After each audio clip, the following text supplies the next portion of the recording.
Hello, beautiful family. How are you doing? Thank you for the love. Thank you for the support. I just get thank you enough. So, my beautiful family, today I have a quick one to share with us. Hey, this message I know that is going to hit you so hard. I want you to just listen to this message. You might agree with him and you might also disagree. Your opinion in everything matters.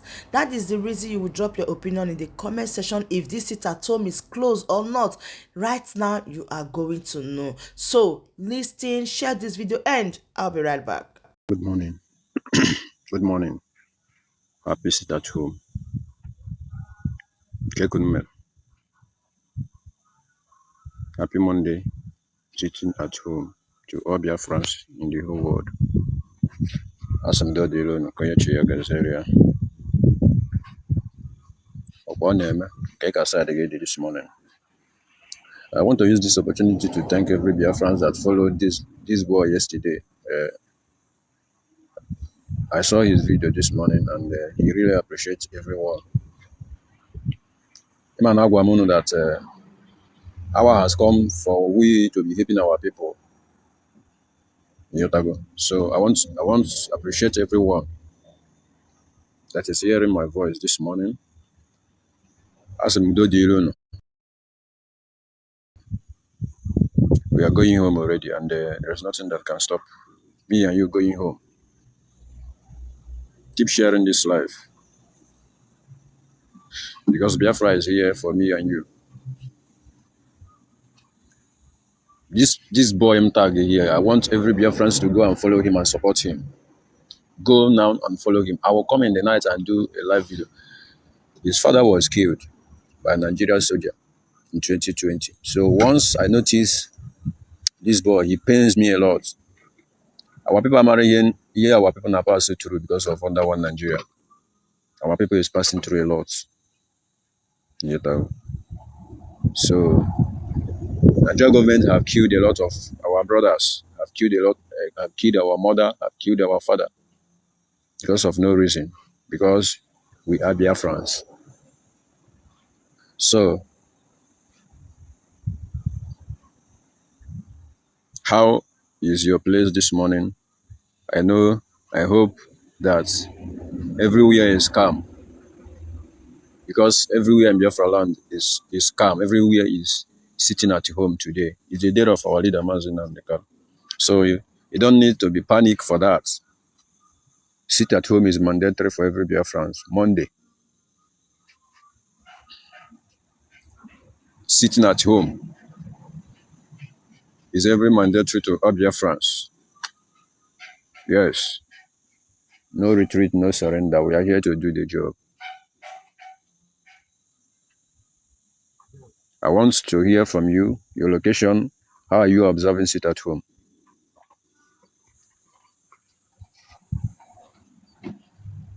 How are you observing your sit at home? Your post in comment section.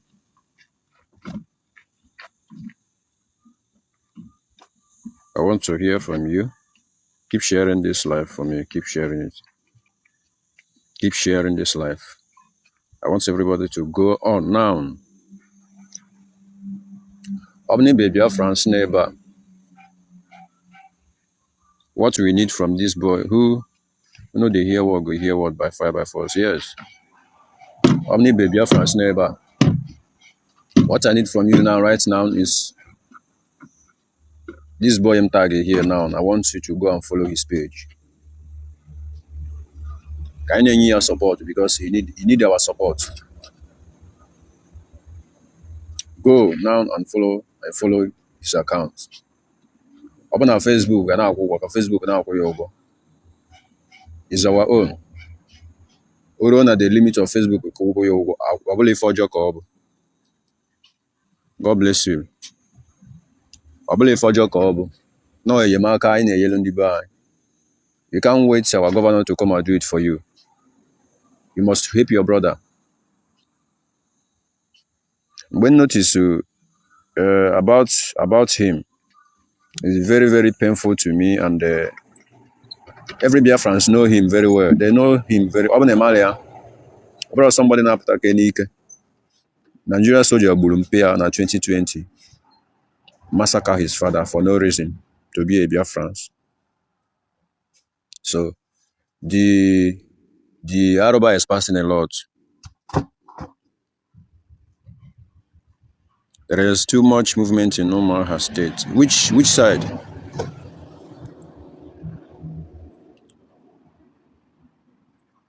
Men that is in Maha will take over. Our men is there. I want you to be commenting where you are. Your location. Your location.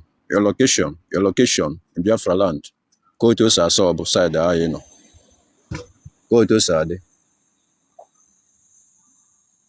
Today is our mass, is our leader day. So any place I know observe sitting at home, na shoku. Because if I may just one another madu make yeah. When they are disrespecting the rule of Mazin and the Kalo, we don't want to kill our own. Agree to Nwachuku. Since the upset of sitting at home, Omaha capital have not been sitting at home. Go and confirm. Omaha capital, okay. Noted now. Our man there got control everything there. You understand?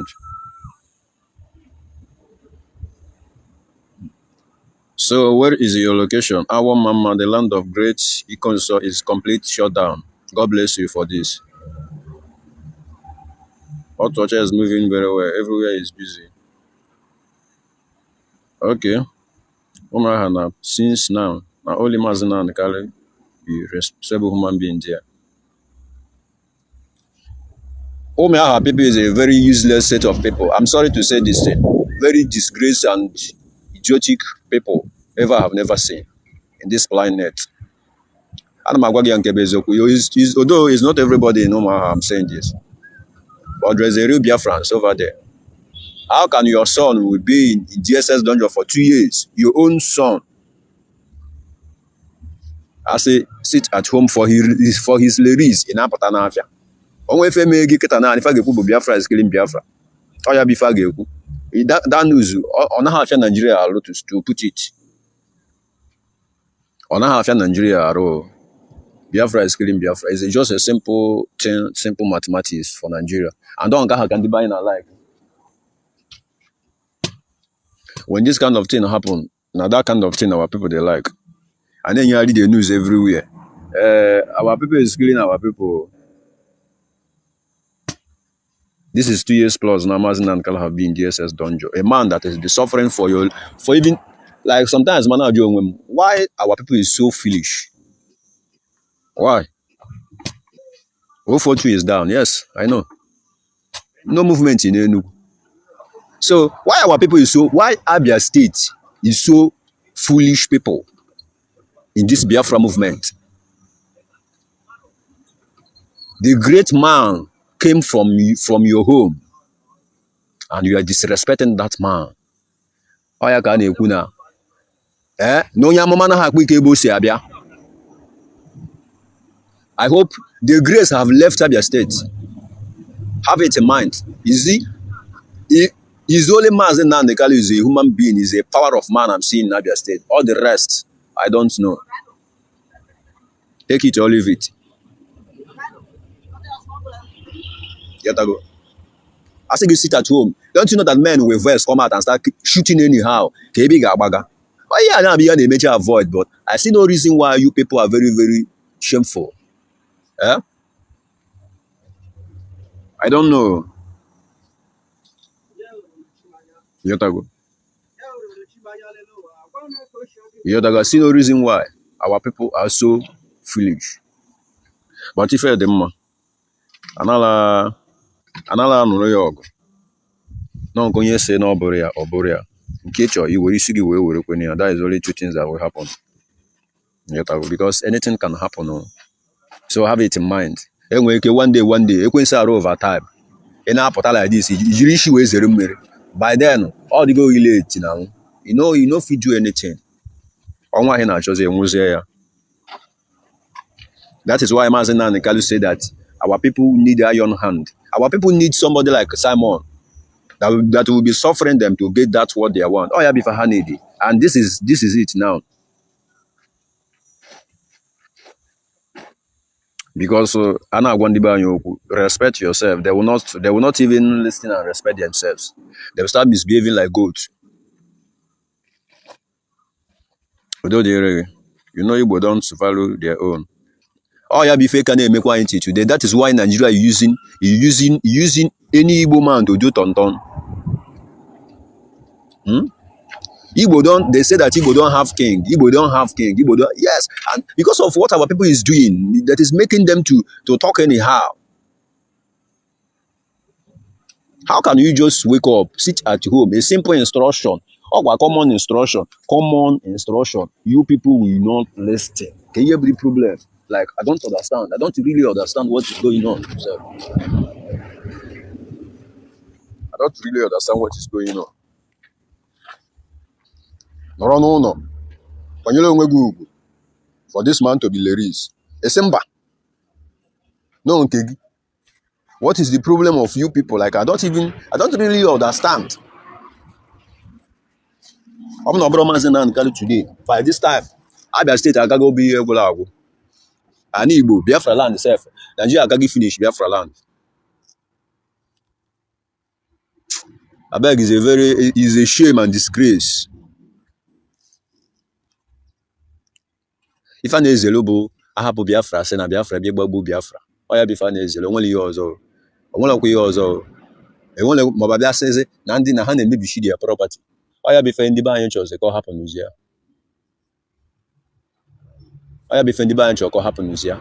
Oh, yeah, before no Katana. They have been destroying their markets. They have been destroying their goods. Oh, yeah, before the bank chose.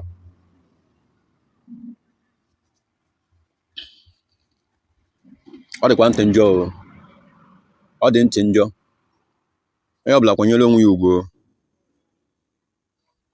Onye ọbụla kwanyere onwe ya ugwu because you see this Biafra now, ọ banyego na another gear o. That can happen even 1 month sit at home, 1 year, not you no go do anything. If you come out, you die in 1 year. Ka Amazon ya ga-akazi njọ because a na-agwa ndị be anyị okwu, people will not listen.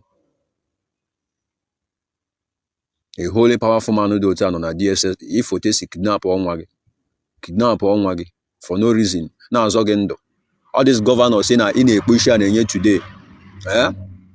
Today they have been there for how many years? For over 60 years. Nothing happened.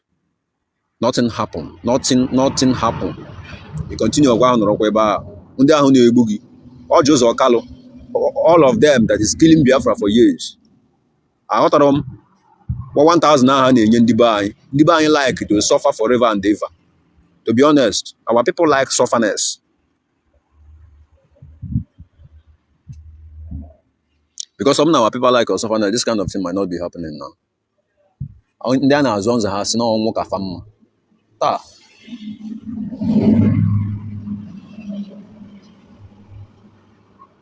So my people, udo dị ife dị mma. Everybody now watch him. Everybody now watch him this morning. Anytime I'm alive, I'm gonna target this boy page. Every Biafrans. I'll go the 3,000 people followed him. It's something. I want everybody to go and follow this boy. I need help why. I'm only find why rather than to help our people.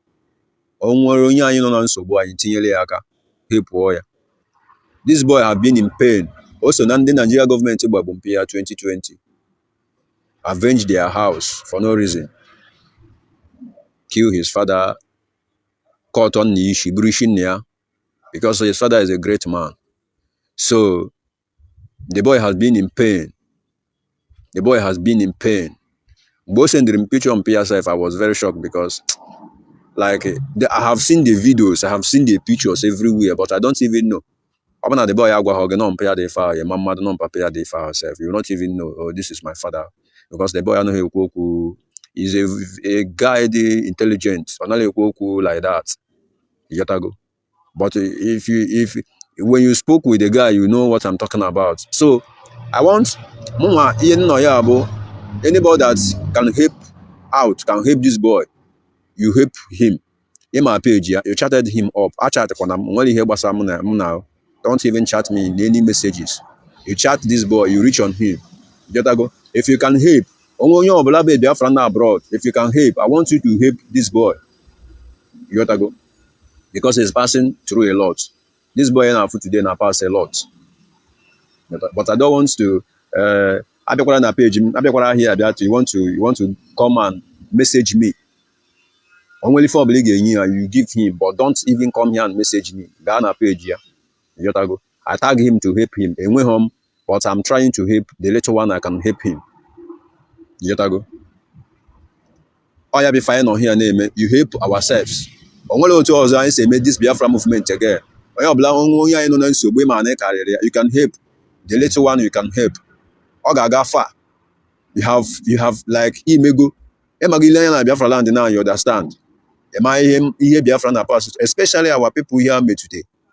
Or when they are back on or when they like a lot of things have happened to our people because of this movement. I'm telling you the fact. Yeah. I'm telling you the fact. Which our people, they are still moving on to make sure that Biafra come. Yeah, this guy is the one of, like, I'm watch a video every time. You always speak about what is going on. Or people they will just start talking nonsense. They use the page and they make rubbish. They don't even talk about Mazin and the Kalo.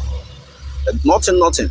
They are not even saying anything concerning this movement. So if our others is doing like that, only like, oh, yeah, I know that now social media era kind of this time.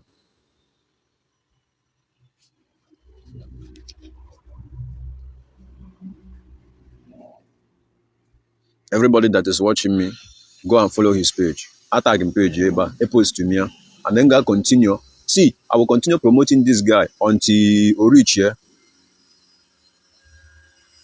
Until you reach your neighbor will see reach. That is the only thing I can do. I will continue promoting him until my affair before I will stop. That is the only thing I can do. Onisha is totally lock and key. Everybody is inside. We move. Yeah, shalom. Oh, yeah, be fine now. See, make una no worry. Any Biafra land, they are not him observe sitting at home. Time and Abiang Bahaga name here. So make una no bother on ourselves. Yatago. Enugu sin a hammer name. Inaya before you know that Enugu, I didn't miss it at home. Enugu and miss it at home. But Enugu now is the one of the best ever they miss it at home. Keta. Onwele nana baha kaiwa. Everything is worry ozugbo. Mgbe Peter Mbabi asị no na Monday ka ha ga na worship Nigeria. I say okay, nsogbu adịghị. It just bata. You are not nobody know you as a governor of. You are not even nobody even called you. You called yourself to come and kill Biafrans. And we are na oge mechi ụgwọ ọrụ njọ na-arụ. What is happening today? You are just a governor from out. If you just a governor, nothing come out, nothing happened. You got to go now. So my people, yeah, guys, yeah, you got to go. A lot of things there ground now, so no time. Anytime where I get small chance like this, I go come on live. I come they do my thing, they go. Omaha is the only useless people, ma. I swear to Almighty God. Omaha people, they are very useless set of people. On your Maha neighbor, I'm very sorry. But you see, Omaha people have really to the point of hair. I swear. With Omaha people, very disgraced set of useless people. Tondaga Bagucha and my working Kebezo. And I have a meche for Ugonjo Hamel. Ekukuna Kamazin and the Calobo because once one day Mazin and the Calbe cost them. Oga de haka film. If he can name see that kingdom come. But a man is a great man that doesn't even send anybody, send you anybody. That I'm not begging a Nigeria to rescue me. To beg a Nigeria to rescue me is a disgrace to me and the Biafrans. Okay, coaching. Okay, ana ha atụ ụjọ. Ọbụla ete. Odogwu karịrị egwu. Maazị Nnamdi Kanu karịrị egwu. Ị na-aka eno na-aka ana na-agwa gị that ị na-akọ bullshit. No nke ya bụ ife ga-eme. Anọ nke ya bụ ife ga-eme. Nke ya bụ ife ga-eme. You must give him this freedom, whether you like it or not. Ọgwa ya bụ ife ga-eme. So my people, God bless you all, and I want to end this live. I'm gonna be alive now. If in the night, let me say 11 o'clock Biafra time. You gotta go in the night because men gaga movement today. If so, it was Saturday. I'll be updating you guys for every as in the sub. You gotta go. So I'm gonna to Saturday. Bikonu, Bikonu, can come out yellow moon Bikonu. I'm begging everybody here. You gotta go. Yes, the only statement say it all. Thank brother and thank Simon. God bless you, my brother. Yes, all is okay. See, biko anyị ga na-enyere onwe anyị aka. O nwere ebe ọzọ anyị si ga na-eme ya. We'll be helping our people. Have it in mind. Yotago. Ndị nwere platform na-ekwu okwu Biafra ka anyị na-ehepụ ụmụnne anyị. Onye nwere platform ka anyị na-enyere ya aka. O nwere otu ọzọ anyị si enyelefe aka again. Ọ bụla ọsọ ịnọ na we have a lot of work to do. Anyị nwere a lot of work to do. Yotago. Ị nọrọ ebe a kịta na page and tag this boy, brother champion. Go and follow him. Go and follow him and share his video. You can't wait Simon to do it or Simon to announce anybody that is doing a great job for Biafrans to do it. You will raise your platform. Announce, you help people. You help people, bros. You gotta go. You help people. You help people. God bless you. God bless you. God bless you. Update, I can wait update you for sure. So I want everybody to follow this boy. Ka na-enye ya woto maka na ọ na-enye anyị woto. He's a good person. He's a good boy. Yotago. Ọ na-preach the gospel of Chukwu Okike Abịama, and anybody ọbụla na-eme ya, m ga na-support ya in any level ọbụla m chọrọ ị na-eme. Otu ike elu m ga na-eme ya. Yotago. O so na ndị zoo metugoro. O so na ndị zoo metugoro. Yotago. Our people have experienced this kind of thing, pain.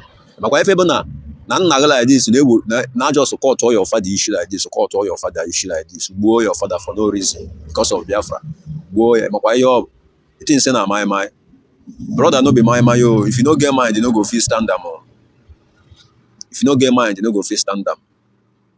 Emechekwa ha bụrụ isi na ya wee narị ya. So if I have something, we need to help this boy out. We need to help him out. But is a Biafrans to me. As na Biafra, Biafra is a Biafrans to everybody. Yotago. So the only thing I'm talking about follow page here. Yotago. If you have anything to give him, that one, chat is there, send their inbox message. Don't send me any message here. Yotago. Once I come live from tag your page, or if you have anything to ask him or to help him out, Yotago now. Go on and ask him. Inbox him. Na page here. On my page. Abos wala meba o. Yotago. Don't inbox me o. Bikonu. I make one unboxing message here. I will not even reply you. Message neighbor amount gets not reply. So I can never. Yotago now. I plan preach here Biafra. I'm gonna tag you na page. Define is na my page. So inbox me. Mwa gana watch your page na tag again. Yotago now. Inbox me. In preach here Biafra. So tag na. Go and follow him. Then you woto follow. Post your video, share his video. Open na Facebook chọrọ na akwụgwọ. Ka Facebook na akwụsị anyị ụgwọ because anyị nwaji Facebook. Na akwụ Biafra ụgwọ ọbụla ife ọjọọ ka ọ bụ na onye gba mbọ ta orie uru afọ tara. Yotago. I want page can have to go to God. Don't want we don't even need it. Yeah, I never able to preach the gospel of Chukwu Okike Abịama. I know when they not the hopeless, so when they not homeless. Yotago, we need to carry along. Yotago. Obviously, but we need to carry everybody along. We need to carry everybody along. And when they come, when they can, you understand? So my people, one love. Make sure you follow this boy. It's very important. Abuna na Biafra neighbor akata. Page no 40,000 followers. Obu na Biafra neighbor ga-enye this guy at least 5,000 followers na nga like ya. Ko were ga ebe ahụ na-ebido. Ama how many followers o nwe kita now. But obu na Biafra no here ga na-follow this guy. Mwa ga do very happy. Mfia ọ na-ekwukwu okwu more m ga dey very happy because I know after message this boy send him one day she gbaka am. Yotago e ga through message ọ na-afia m alụ but when I check this boy message or call me if I go Many people know him, or many people know him now. This Biafra movement too. On the Kwoku Biafra, where Yotago. So when I see that such person, I'm like in here carry the spirit along. I know send. If I not here to preach the gospel of Chukwu. So my people, we don't do gonna end this life here. By 11 p.m. I'll still come back. Anyway, I will do a live broadcast for him to help him more. Anyway, with a picture mpia be able on affair. Yotago. Manke Nigeria Burumpia. I will bring the picture here, you will see. Yotago Mob na Facebook will allow me to do that because the picture is very other on my phone. Yotago other on my phone. Only one picture like that, Master Simon post to. Is it last year or this year? Yotago. Last year or this year. The real name of this boy is Uchenna, Maz Uchenna Okpoka, something like that. Maz Uchenna Okpoka, something like that. Is a I thought maybe about the boy. Very dangerous human being. Can now work if Yotago. Yotago. And then after they can Udodi. I want everybody to go and follow his page. At the time, Chukwu Okikegari Ojuwe Bluchi. So our people will not be suffering again. So God bless you and one love. Good morning from here. Always remember that today is a Mazin and Kalu day. Today is our day. No going out to Epota. The angels of Chukwu Okikabia Mageti Mong Nero. And the Mama go to us wait here Mong. Avoid issue. Avoid again when we don't work in a hospital. Or you lose your life or anything can happen to you. Happen in the now you own your church, go get me. God bless you. Good morning from here and good afternoon from here. So my wonderful family, that brings us to the end of this update. Do well to like the video, share, and subscribe. Thank you and bye-bye.